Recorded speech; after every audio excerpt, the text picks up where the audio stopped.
Со звукот на трубата, синоќа во Крива Паланка беше крената театарската завеса на 5-тиот меѓународен театарски фестивал Свети Јоаким Осоговски. За отворен фестивалот го прогласи градоначалникот на Крива Паланка Арсенчо Алексовски. Пошенка Колозова, Зафир Хаджиманов, Милица Стојанова и Петар Темелковски, годинава лауреат на фестивалот е актерот Страшко Милошевски.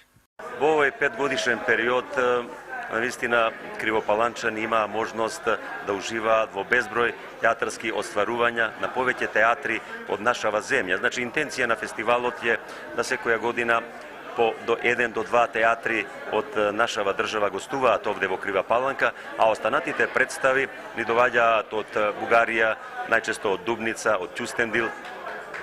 Имаме одлична соработка со театарот од Вршац.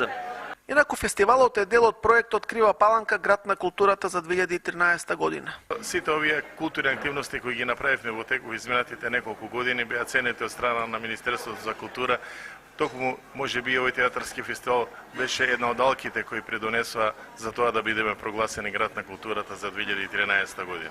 Фестивалот ќе трае 8 дена, а ќе настапат 8 театри и 46 актери.